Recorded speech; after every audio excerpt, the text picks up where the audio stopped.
Assalamualaikum warahmatullahi wabarakatuh. Izin untuk mempresentasikan mengenai evaluasi indeks XPBE melalui studi kasus UXM Paspor.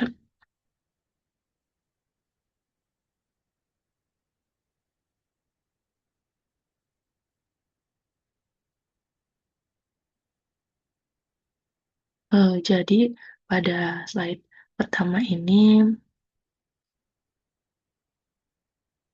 mengurangi paradoks transformasi digital, di mana fokus penelitian ini adalah untuk melihat apakah indeks XPBE benar-benar mencerminkan kualitas layanan yang dirasakan masyarakat melalui studi kasus aplikasi M-Paspor ini. Maknanya, transformasi digital itu pemerintah tidak cukup hanya membuat aplikasi saja, tetapi harus memastikan aplikasi tersebut benar-benar mudah digunakan oleh masyarakat. Kemudian pada slide kedua ini mengenai beberapa komponen penilaian SPBE. SPBE itu terdiri dari beberapa domain ya. Ya, ada kebijakan di sini bobotnya 20%, kemudian manajemen itu 25%, kemudian layanan itu 30%, kemudian teknologi itu 15%, kemudian keterlibatan masyarakat itu bobotnya 10%. Maknanya, nilai SPBE diperoleh dari gabungan beberapa aspek tersebut. Nah, setiap domain memiliki tingkat kematangan yang dikalikan dengan bobot spesifiknya untuk menentukan postur digital instansi. Nah, di sini untuk skor 1 sampai 5 itu dari yang sangat rendah kemudian sampai sangat tinggi. Kemudian pada slide ketiga yaitu simulasi perhitungan nilai atau simulasi distribusi bobot dan skor domain.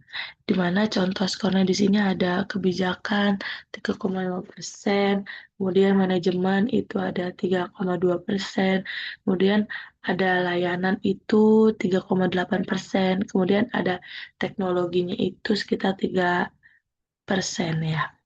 Indeks totalnya itu ada 3.375.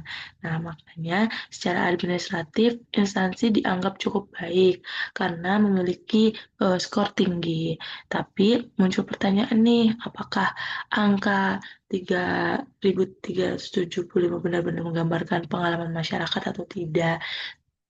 Tapi eh, saya yang sudah menggunakan aplikasi M-Passport ini cukup sangat membantu, walaupun ada beberapa pelayanan yang harus ya udah cukup di online, tapi diulang lagi kayak gitu ketika memberikan berkas. Padahal ketika kita upload beberapa syarat berkas itu kan sudah online, seperti itu. Tapi kita tetap harus membawa beberapa fisiknya lagi ke kantornya seperti itu. Nah, kemudian pada slide keempat yaitu tentang skala paradoks M-Passport atau kapasitas versus kepuasan.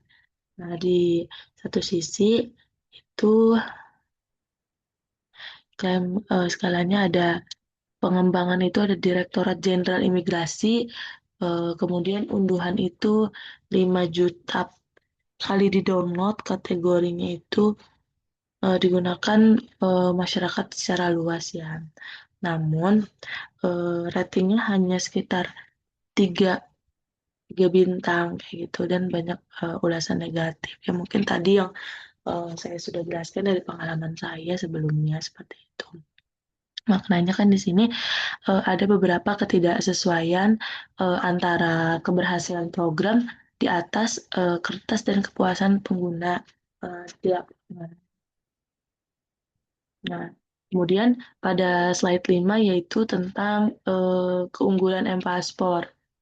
Ya, Di sini aplikasi memiliki banyak sekali fitur positif, di mana yang pertama itu ada aksesibilitas, yang mana mendaftar dari rumah tanpa antri.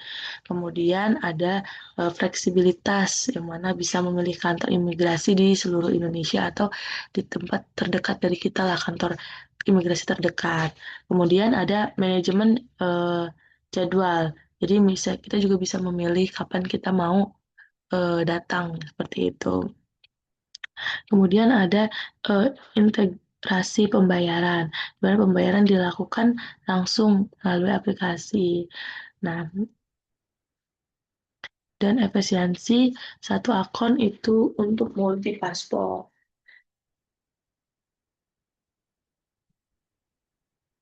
Makanya, secara desain, layanan aplikasi ini sudah berorientasi pada pengguna user-centered ya, seperti itu. Kemudian, pada slide ke-6, di sini ada matriks diagnostik klaim layanan versus realita pengguna, di mana eh, dimensinya ini kan ada beberapa dimensi seperti kemudahan akses, manajemen dokumen, dan penjadwalan. Kemudian mereka mengklaim kalau kemudahan akses itu daftar dengan mudah dari rumah, akan tetapi realitanya itu sering time out saat login. Nah, kemudian dimensinya di sini kan manajemen dokumen ya. Nah, mereka ngeklaim kalau unggah dokumen secara online itu kapan saja. Tetapi data eh, realitanya data hilang ketika berpindah aplikasi. Seperti itu. Kemudian dimensi penjadwalan. Nah, klaimnya itu kan bebas pilih jadwal kedatangan. Tapi untuk realitanya itu kuotirnya itu tidak transparan. Jadi eh seperti itu. Jadi masalah teknisnya itu membuat manfaat layanan tidak dapat dirasakan secara optimal. Kemudian pada slide ke-7 di sini titik kritis kegagalan UX ya. Pada tahap pertama itu inisiasi akun. Kemudian masalahnya itu server timeout, gagal login. Kemudian pada tahap kedua itu pengisian data. Di mana masalahnya itu dokumen harus diunggah ulang, kadang data juga hilang gitu kan. Kemudian pada tahap ketiga yaitu pemilihan jadwal, di mana pemilihan jadwal ini seringkali eh, masalahnya itu kuotanya tidak transparan seperti itu. Maknanya pengguna sudah frustasi sebelum menikmati fitur utama aplikasi. Seperti itu. Kegagalan di tahap awal, teknologi mencegah pengguna menikmati fitur unggulan di tahap akhir. Nah, kemudian pada slide 8 itu keberhasilan domain layanan saat sistem berfungsi optimal. Penulis juga menunjukkan bahwa saat sistem berjalan normal, pengguna memberikan ulasan positif. Ya, contohnya bisa memilih kantor imigrasi, kemudian sistem antrian yang ya lebih teratur lah seperti itu. Kemudian pelayanannya ya lebih cepat gitu tanpa, maksudnya walaupun kita tetap harus ke kantornya lagi ya untuk foto, kemudian untuk memberikan fisik dokumen, tapi untuk proses sebelumnya seperti bayar, jadwal segala macam itu menjadi lebih mudah ketika ada aplikasi M-Paspor ini. Seperti itu. Eh, akan tetapi masalah utama di sini bukan pada konsep layanan, tetapi pada implementasi teknologinya. Seperti itu. Kemudian pada slide 9 ini akar permasalahan teknologi, kegagalan domain teknologi, infrastruktur yang rapuh. Di sini masalah pertama itu ada stabilitas server. Gejalanya itu ada request timeout atau lambat ya. Kemudian penyebabnya itu karena infrastruktur backend kurang kuat. Kemudian load balancing juga belum optimal. Nah, untuk masalah kedua yaitu manajemen state aplikasi. Nah, gejalanya di sini ada data hilang ketika berpindah aplikasi. Nah, beberapa penyebabnya itu salah satunya aplikasi gagal menyimpan proses sementara pengguna. Makanya masalah teknis inilah yang menyebabkan banyak keluhan pengguna. Seperti itu.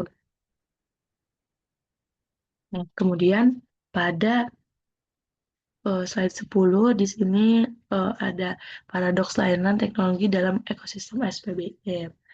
Em, Nilai tinggi pada domain layanan tidak akan berarti jika domain teknologi masih bermasalah. Dengan kata lain, kebijakannya bagus, kemudian layanannya juga bagus, fitur bagus, tapi teknologinya tidak bagus seperti itu. Maka masyarakat tetap merasa kalau ya pelayanan dari M-Paspor ini itu tidak bagus seperti itu. Nah, Paso memiliki kebijakan dan desain layanan yang brilian. Namun, ya seperti yang tadi saya sudah sampaikan, dampaknya di masyarakat ya tertahan karena dilihat pada ratingnya itu hanya 3. Seperti itu. Dalam e-government juga skor tinggi pada domain layanan secara fundamental dibatasi dengan cap oleh stabilitas domain teknologi. Pengguna tidak dapat mengapresiasi regulasi yang baik jika mereka gagal melewati yang tadi proses awal itu layar login.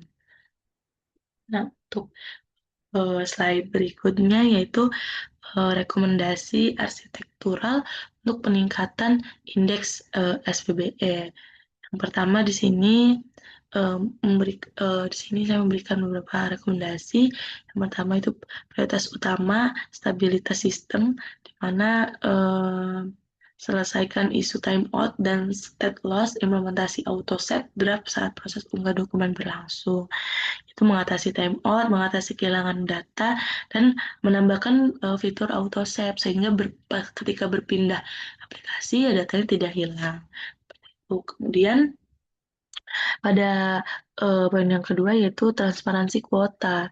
Ya, daripada memaksa pengguna terus memeriksa, tetapkan indikator visual status kuota secara real time atau fitur notifikasi seperti itu yang menampilkan kuota real time dan memberikan notifikasi ketersediaan jadwal.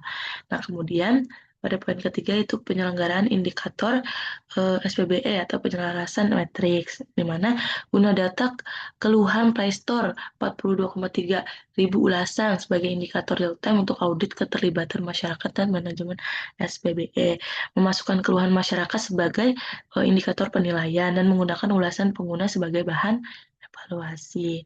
Seperti itu. Bagi untuk kesimpulan akhir ya, keberhasilan transformasi digital pemerintah tidak hanya diukur dari dokumen atau kebijakan atau skor SPBE, tetapi juga dari pengalaman nyata masyarakat saat menggunakan layanan digital tersebut. Kemudian dalam kasus M-Paspor ini, domain layanan sebenarnya sudah baik, tetapi kualitas teknologi yang belum stabil membuat masyarakat tetap tidak puas. Oleh karena itu, peningkatan infrastruktur dan pengalaman pengguna menjadi kunci keberhasilan transformasi digital pemerintah. Seperti itu, mungkin cukup sekian dari presentasi saya pada saat ini. Terima kasih Bu Ayuning. Assalamualaikum warahmatullahi wabarakatuh.